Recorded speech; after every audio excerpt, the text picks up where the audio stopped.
Hi guys, I'm back just for a little tutorial. Sorry it's been a couple days, but I've been kind of busy doing some other stuff. Anyways, I actually, it's, what ends up happening is I get this like idea, and then another idea, and then another idea, and then it's like I have too many ideas, and so it's like I gotta learn to edit, but I'll eventually get there. So I got sidetracked because I went to Lowe's to get a bit. I cannot for the life of me remember it, but it's a Ryobi bit. It's the little piece that you put in, and it has different screw heads like a Phillips or a flathead. What it ended up doing is I went there for that. It's just like Walmart. You go in for one thing, you come out with like 10 million other things. Well, I walked out with a whole bunch of wood for a desk, or not a desk, but for a shelving unit. Anyways, I'm getting sidetracked. Just wanted to give you guys a little update.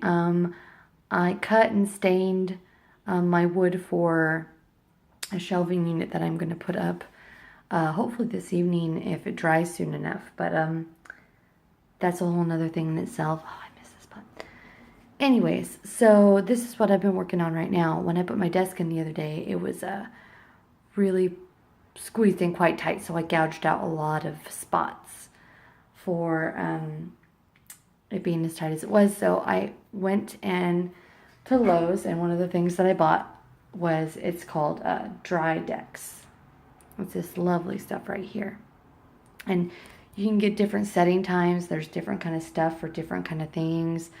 This is, look for the interior exterior stuff. It says it right there at the bottom if you can see it. It's basically putty, drywall putty, that it goes on pink and it dries white when it's time to sand and paint. So it basically is super easy to do. You just need this. You need a little bit of sandpaper, and where did I put it? You need a putty knife. I don't really have a fancy putty knife. I just have this little thing right here. It's a scraper, so I use it as a putty knife. Basically what you do is you want to make sure that it's all the area is dry and clean before you put it on.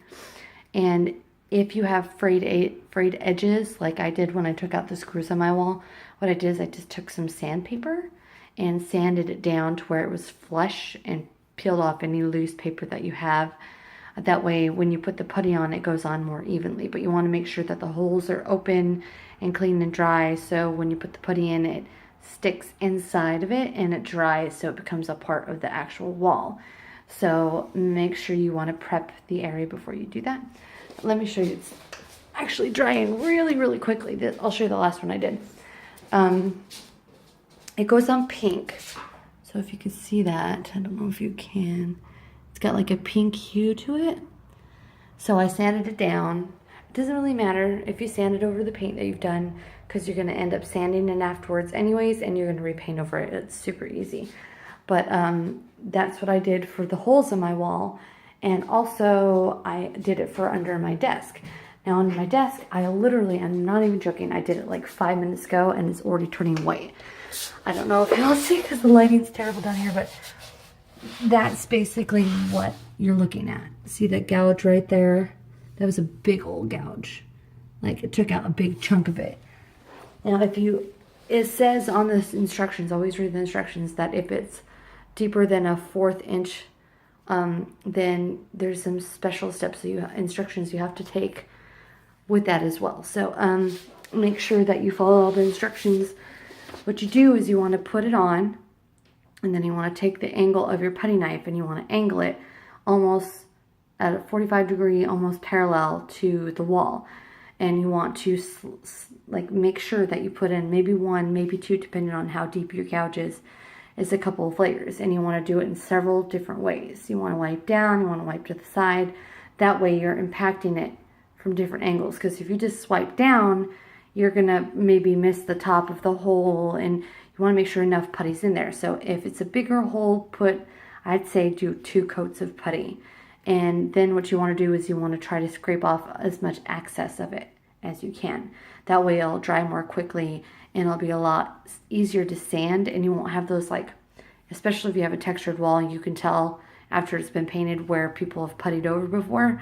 So you want to try to get it as thin as possible so it doesn't show that much of a blemish once it's done. But other than that, it takes, depending on the temperature outside, it takes 1 to 5 hours to dry. But it's a warmer day. It's like mid 90s, so it's probably going to dry like super quick. But other than that, I'm going to finish painting. I'm going to sand it and use a finer sandpaper. I find it's a little bit easier. If you do rough sandpaper, it could gouge out part of your wall if it's too coarse. So use something a little bit finer. That's the other step that you're going to need is sandpaper. But I'm going to do that tonight. I'm going to repaint over everything that I messed up. Once the shelving unit is dry, I'm going to screw and mount that. I'll show you later. And I'm going to finally paint that wall. I mean, I keep putting it off. I'm just like, I don't want to do it. But I really need to. So that's where I'm at right now. I know I didn't make a lot of progress from the last time. I mean, I had so much to show you last time, but you're probably thankful that this is a little bit shorter. I'll stop talking now, I promise. I'll see you guys later. Bye.